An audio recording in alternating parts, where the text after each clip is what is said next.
요한 마가는 예수님께서 벳사다에서 출발을 하셔서 여리고에 이르는 이 과정 가운데에서 길 위에서 가르치고 계시다는 사실을 우리가 여러 번 생각을 해 보았습니다. 특별히 예수님께서 길 위에서 참된 제자도에 대해서 말씀하고 계시다는 사실을 우리가 생각을 해보면 예수님께서 강조하고 계신 참된 제자도란 어떠한 모습입니까?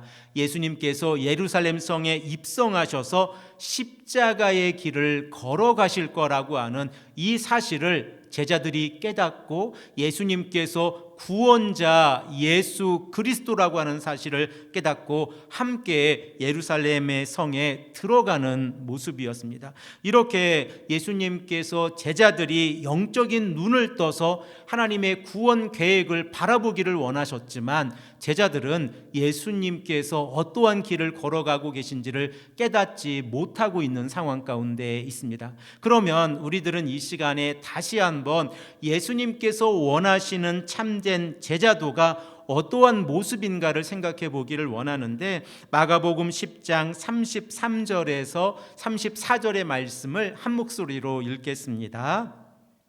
보라, 우리가 예루살렘에 올라가노니 인자가 대제사장들과 서기관들에게 넘겨짐에 그들이 죽이기로 결의하고 이방인들에게 넘겨주겠고 그들은 능욕하며 침 뱉으며 채찍질하고 죽일 것이나 그는 3일 만에 살아나리라 하시니라.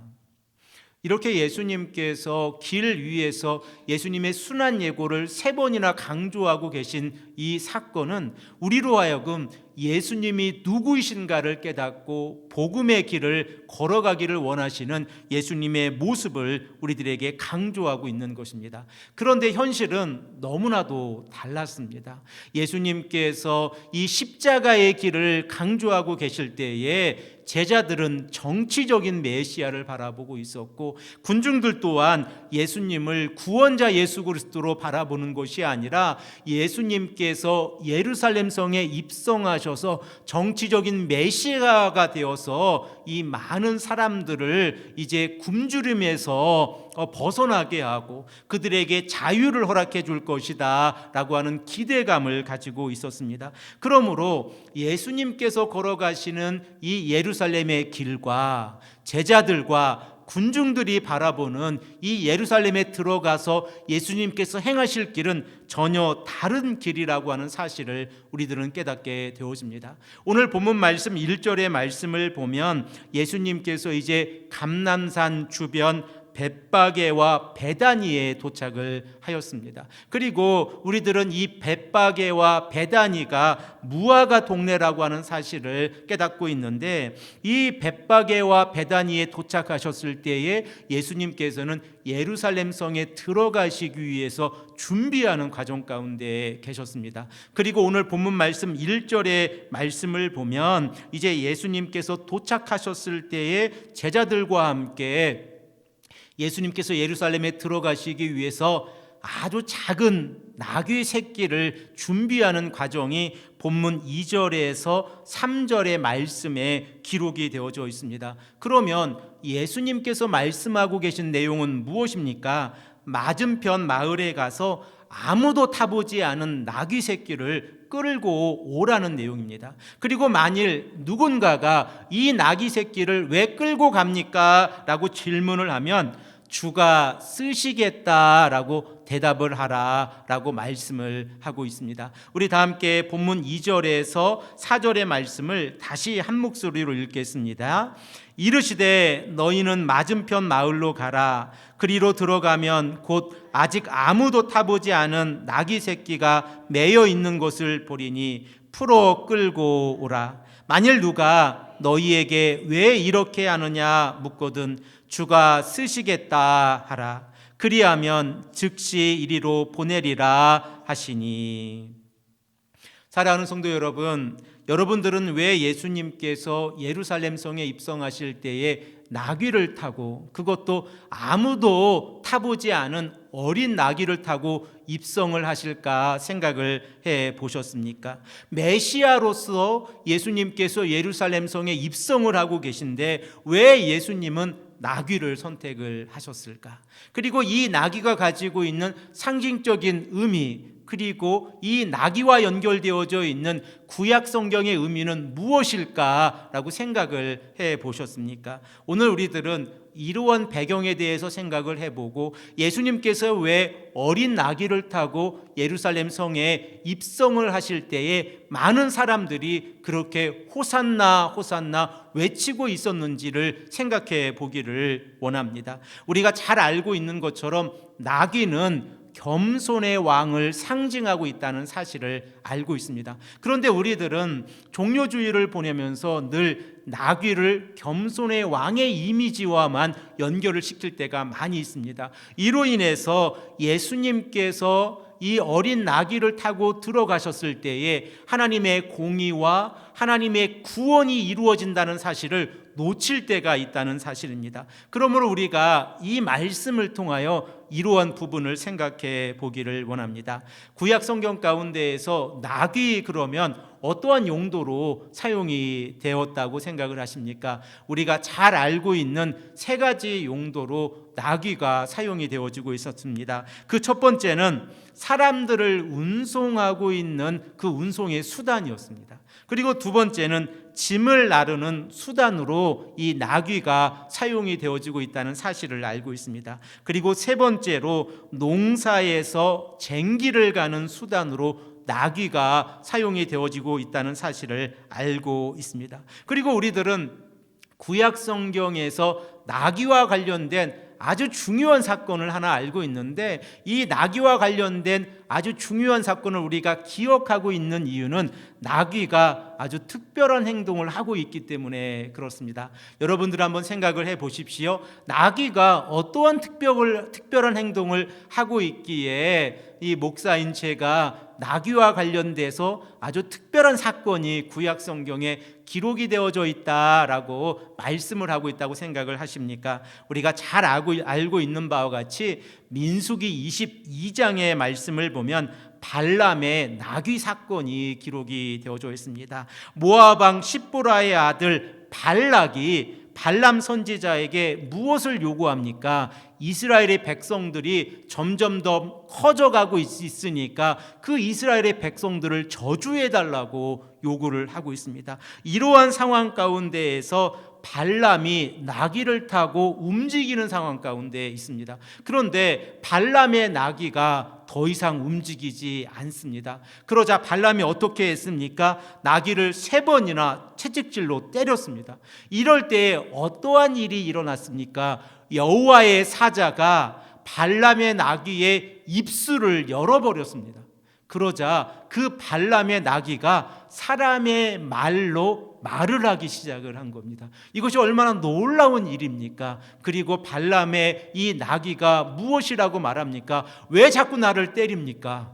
라고 반문을 하고 있는 것입니다. 그리고 발람이 이 발람의 나귀를 채찍질하였을 때에 그 나귀의 입술 가운데에서 그 나귀가 보고 있었던 모습이 무엇입니까? 바로 여호와의 사자가 발람의 나귀를 가로막고 있었기 때문에 발람의 나귀가 더 이상 한 발짝도 움직이지 못하는 사건을 알고 있습니다. 그러므로 우리가 생각해 보았을 때에 이 나귀를 구약 성경과 연결해서 생각을 해보면 나귀가 말을 했다라는 이 사건으로 인해서 민수기 22장의 말씀을 잘 기억하고 있습니다. 그러면 우리가 이 나귀의 사건과 왕이 등극을 하고 있는 이 즉위식과 어떻게 연결을 해 볼 수 있습니까? 창세기 17장 6절의 말씀을 보면 하나님께서는 아브라함의 자손 가운데에서 왕이 나올 것이다 라고 말씀을 하고 있습니다. 그리고 그 아브라함의 자손 가운데서 왕이 나왔을 때에 다윗의 이 후대로 왕이 되었던 솔로몬이 어떻게 하나님 앞에서 왕으로 즉위합니까? 바로 다윗의 노새 이 나귀를 타고 즉위를 하는 모습을 우리들은 생각을 해볼 수 있는데, 솔로몬이 왕이 되기 위해서 기름을 부음을 받기 위해서 움직이는 곳이 바로 에덴 동산의 두 번째 강인 기온샘입니다. 그리고 그 기온샘에 갈 때에 솔로몬은 다윗의 노새를 타고 움직이게 되어집니다. 우리 다 함께 이 말씀을 읽겠습니다. 열왕기상 1장 43절에서 45절의 말씀을 읽겠습니다. 요나단이 아도니야에게 대답하여 이르되 과연 우리 주 다윗 왕이 솔로몬을 왕으로 삼으셨나이다. 왕께서 제사장 사독과 선지자 나단과 여호야다의 아들 분야야와 그렛 사람과 블렛 사람을 솔로몬과 함께 보내셨는데 그들 무리가 왕의 노새에 솔로몬을 태웠다가 제사장 사독과 선지자 나단이 기온에서 기름을 부어 왕으로 삼고 무리가 그곳에서 올라오며 즐거워함으로 성읍이 진동하였나니 당신들에게서 들린 소리가 이것이니라.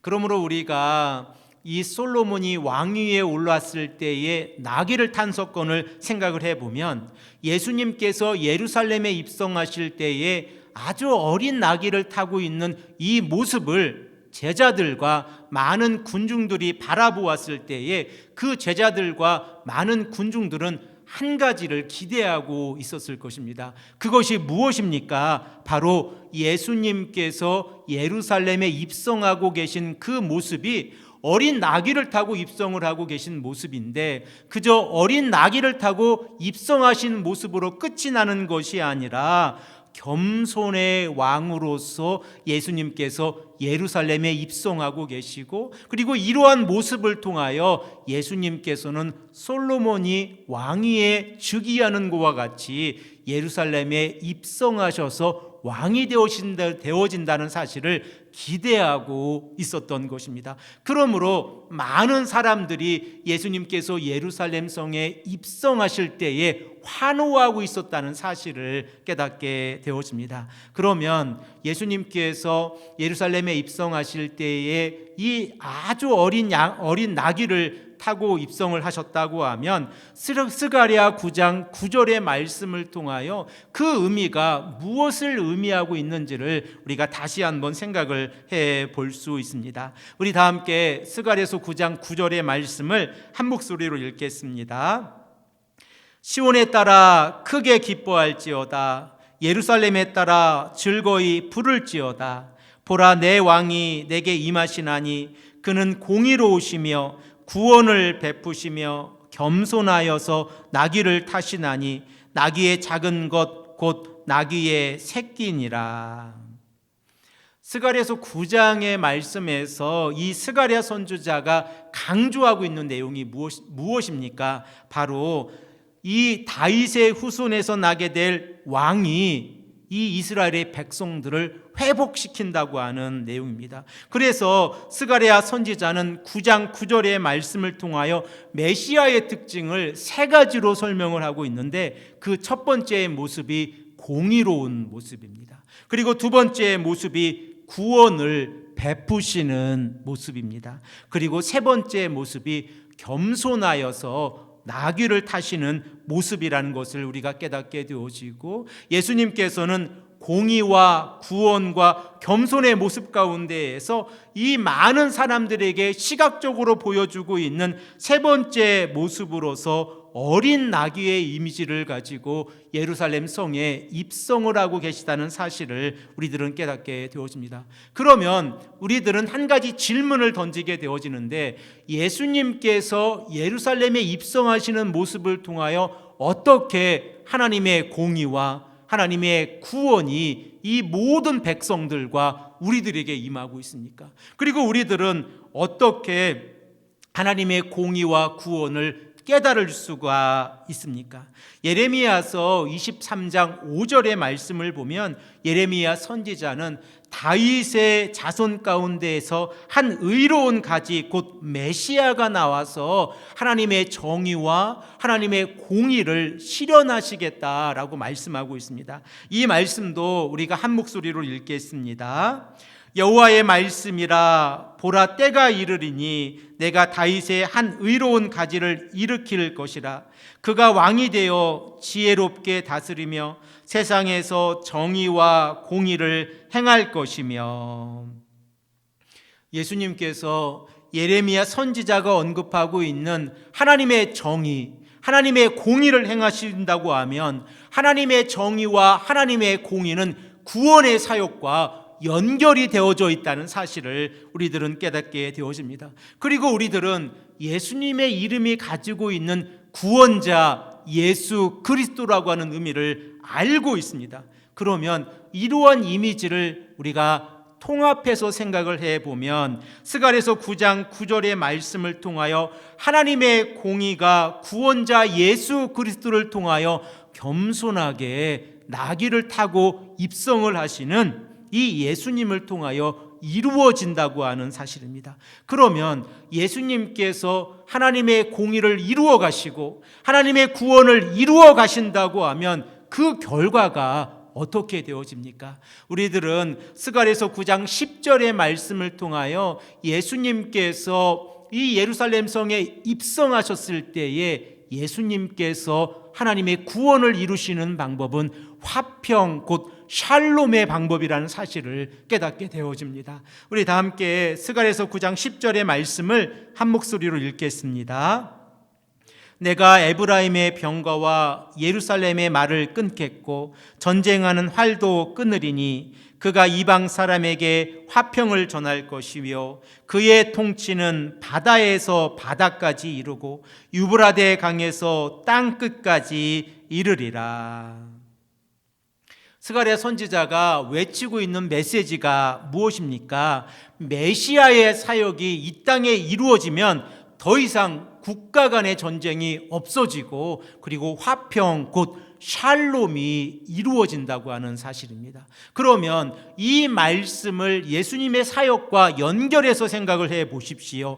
예수님께서 메시아로서 예루살렘 성에 입성하고 계십니다. 그리고 예수님께서 메시아로 예루살렘 성에 입성하고 계실 때에 예수님의 사역은 하나님의 공의와 하나님의 구원을 이루실 겁니다. 그리고 하나님의 공의와 하나님의 구원을 이루셨을 때에 하나님의 백성들에게 나타나는 현상이 있는데 바로 그 현상이 무엇입니까? 샬롬 곧 화평이고 평화입니다. 그리고 이 평화는 하나님과 인간의 관계가 죄로 인하여 막혀 있었는데 더 이상 죄로 인하여 막혀 있었던 그 벽이 존재하지 아니하고 하나님께서 그 벽을 예수 그리스도의 십자가의 보혈을 통해서 헐어내셔서 하나님과 인간의 관계가 화평의 관계로 이루어졌다고 하는 사실을 이 나귀의 사건, 예수님께서 어린 나귀를 타고 예루살렘에 입성하시는 모습을 통하여 이루어진다고 하는 사실입니다. 사랑하는 성도 여러분, 우리들은 신앙생활을 해가면서 매년 봄철이 되어지면 종려주일을 보냅니다. 그리고 종려주일이 되어지면 매번 이 어린 나귀를 타고 입성하시는 예수님의 모습을 바라보게 되었습니다. 그리고 이 예수님의 모습 가운데에서 우리들은 겸손의 왕의 모습을 바라봅니다. 그러나 우리가 겸손의 왕의 모습으로 끝이 나는 것이 아니라 예수님께서 이 땅에 오신 목적은 하나님의 공의와 구원을 이루시고 그리고 화평을 이루시기 위해서 이 땅에 오셨다고 하는 사실을 깨달아야 합니다. 그러면 우리가 이 고난주간의 시작점인 이 종려주일에 예수님께서 이 땅에 오셔서 하나님과 인간의 막힌 담을 허시기 위해서 자신의 몸을 내어주셨다는 사실을 깨닫게 되어지고 더욱더 겸손하게 예수 그리스도의 십자가의 사건을 바라보게 되어집니다. 우리들은 이 땅에서 모든 것을 누리기 위해서 살아가는 자들이 아닙니다. 우리들은 하나님의 나라를 바라보고 예수 그리스도의 십자가의 사건이 하나님과 인간의 막힌 담을 허물어 내시고 우리로 하여금 하나님의 나라에서 의롭게 살아가는 자들로 살아갈 수 있도록 인도해 주신다는 사실을 믿고 나아가는 자들입니다. 그러면 우리가 이 고난주간을 보내면서 어떠한 모습으로 나아가야 합니까? 복음을 깨닫고 예수 그리스도의 십자가를 바라보고 우리가 말씀에 순종하며 나아가야 합니다. 매년 다가오는 종료주일이 아니라 아주 특별한 종료주일로, 그리고 우리에게 주어진 이 종료주일이 우리들의 죄된 성품을 바라보고 하나님께 나아가는 종료주일이 되기를 간절히 소망합니다. 예수님께서 이 땅에서 이루신 하나님의 정의와 하나님의 구원은 우리에게 평화를 허락하십니다. 이 말씀을 붙잡고 한 주간 은혜로운 고난주간이 되시기를 간절히 축복합니다. 함께 기도드리겠습니다.